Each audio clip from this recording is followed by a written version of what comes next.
नमस्कार, आपण पाहताय सांगली न्यूज। राष्ट्रवादीच्या उमेदवारांनीही पुन्हा एकदा ठोकला शड्डू। सांगली जिल्ह्यातील खानापूर तालुक्यातील जिल्हा परिषद गटाच्या 4 तर पंचायत समितीच्या एकूण 8 गणांसाठी निवडणूक होत आहे।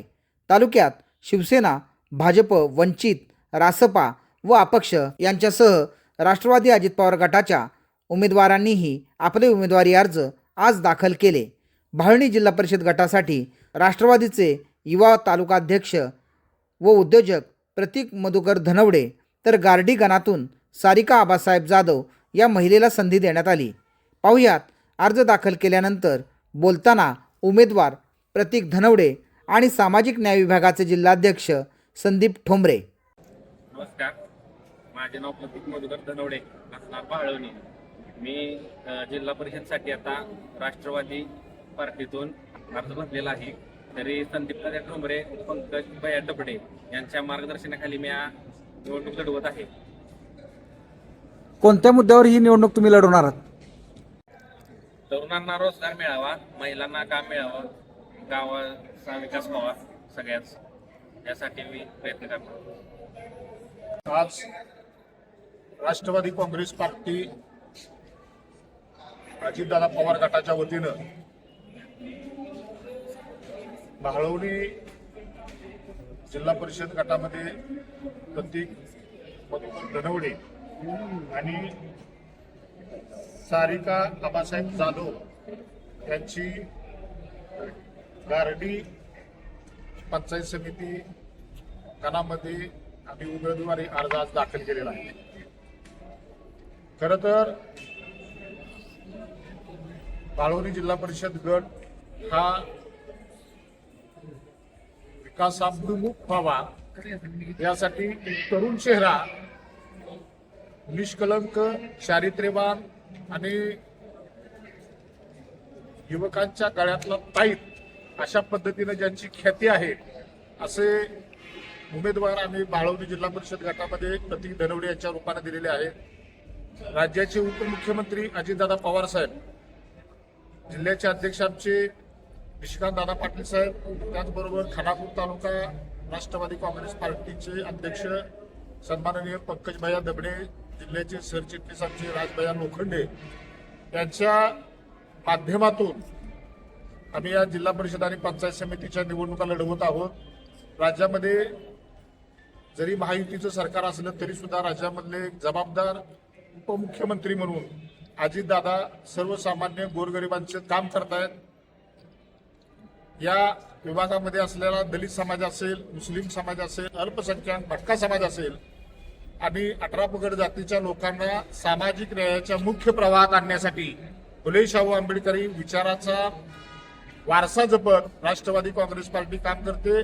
खरं तर भाळवणी जिल्हा परिषद गटामध्ये या महाराष्ट्राचे पहिले मुख्यमंत्री स्वर्गीय यशवंतरावजी चव्हाण साहेब, त्याच्यामध्ये ढवळेश्वर नावाचं हे मूळ गाव आहे आणि या गावामध्ये, या भागामध्ये यशवंतरावजींचा विचार आजही जिवंत आहे। त्यामुळं येणाऱ्या जिल्हा परिषद गटामध्ये प्रतीक धनवडे हे मोठ्या मताधिक्याने आपल्याला चमत्कारिकरित्या निवडून आलेले दिसतील। त्याचबरोबर सारिका जाधव या गारडी पंचायत समिती गणामधून निवडणूक लढवत आहेत। त्या ठिकाणी सुद्धा आपल्याला चमत्कार झालेला दिसेल। राष्ट्रवादी काँग्रेस पार्टी निश्चितपणानं पंचायत समिती आणि जिल्हा परिषदेमध्ये खानापूर तालुक्यातून प्रवेश करेल असा मला विश्वास आहे। महायुती म्हणून तुम्ही काय प्रयत्न केले होते का, की महायुतीतनं लढण्यासाठी म्हणून तुमचे काय प्रयत्न झाले का? खरं तर आमची भूमिका आहे की खानापूर तालुक्याचा सर्वांगीण विकास हा झाला पाहिजे आणि विकासाच्या पाठीमागं उभं राहावं, विकासाचं विजन घेऊन काम करणाऱ्याच्या पाठीमागं उभं राहावं, ही खरं तर राष्ट्रवादी काँग्रेस पार्टीची भूमिका आहे। आणि निश्चितपणानं महायुतीसाठी किंवा महायुतीतले जे काय घटक पक्ष आहेत, खरं तर त्यांची भूमिका आपण जर बघितलं तर बडी मछली छोटी मछली को खा जाती है अशा पद्धतीची एकंदरीत भूमिका दिसते। खरं तर आम्ही वाट बघितलेली आहे। आम्ही आमच्या पक्षाच्या वतीनं आटपाडी तालुक्यामध्ये खरं तर त्या पद्धतीची भूमिका घेतलेली आहे। बघूया, अजून वेळ गेलेली नाही, अजून काही दिवस आहेत। कदाचित याच्यामध्ये काय चर्चा झाली आमची महायुतीच्या घटक पक्षांच्या बरोबर, तर निश्चितपणानं महायुती म्हणून राज्यातलं जे धोरण आहे ते सुद्धा या जिल्ह्यामध्ये आणि या मतदारसंघामध्ये व्हावं अशा पद्धतीची आमची भूमिका आहे. सकारात्मकरित्या जर चर्चा झाली तर निश्चितपणाने चर्चेसाठी राष्ट्रवादी काँग्रेस पार्टीची दारे ही उघडी असतील, परंतु जे दार उघडत नाहीत त्यासाठी काय आमचा नाविलाज आहे. कोणते मुद्दे घेऊन तुम्ही निवडणुकीला सामोरं जात आहे? तर खानापूर तालुक्यामध्ये आपण बघत असाल की गेले काही दिवस निवडणुका नव्हत्या. लोकांच्या रोजगाराचा प्रश्न फार जटिल आणि गंभीर बनलेला आहे. महिलांच्या रोजगाराचा प्रश्न जटिल आहे. खरं तर आमच्या सारिका ताई ज्या निवडणूक लढवत आहेत त्यांनी बचत गटाच्या माध्यमातून फार महिलांच्यासाठी काम केलेलं आहे. कुटीर उद्योगाच्या मध्ये त्यांनी काम केलेलं आहे. तर स्वतः उच्च शिक्षित आहेत. दुसरी गोष्ट, प्रतीक धनवडे हे युवकांच्या मध्ये काम करत आहेत.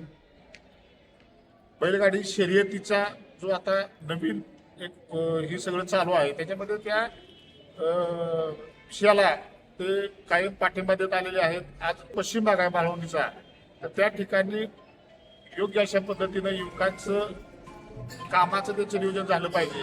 नुसत्या MIDC आणि हे सगळे नावाला असून उपयोग नाही, तर त्याच्यामध्ये युवकांना किती रोजगार मिळालेला आहे तो कसा मिळेल अशा पद्धतीची आमची भूमिका आहे. येणाऱ्या काळामध्ये निश्चितपणानं राज्याचे उपमुख्यमंत्री अजितदादा पवार साहेब हे खरं तर या राज्याचे अर्थमंत्री आहेत. या महाराष्ट्र राज्याच्या तिजोरीच्या चाव्या ह्या त्यांच्याकडे आहेत.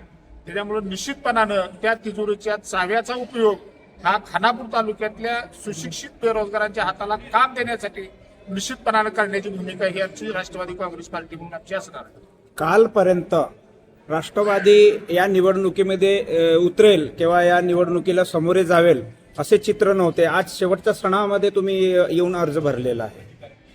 अनेक असं काय नाही, आम्ही प्रत्येक 8 पंचायत समितीगण आणि 4ही जिल्हा परिषद गणामध्ये आम्ही निवडणुकीची सगळी आमची तयारी पूर्ण होती. खरं तर मी मगाशीच सांगितलं की बडी मछली छोटी मछली को खा जाती है, अशा उक्तीप्रमाणे काही आमच्या उमेदवारांना काही जणांनी दडपशाहीचा प्रयत्न केला, काही जणांनी त्यांना दाबून ठेवलं, काही जणांना आमिष दाखवण्याचा सुद्धा प्रयत्न झाला. असो, ही निवडणूक आहे, लोकशाहीचा सण आणि उत्सव आहे, तो निश्चितपणानं साजरा झाला पाहिजे. त्याच्यामुळे कोण किती लढतंय ह्याच्यापेक्षा कोण कसं लढतंय त्याला फार मी म्हणतो महत्व आहे.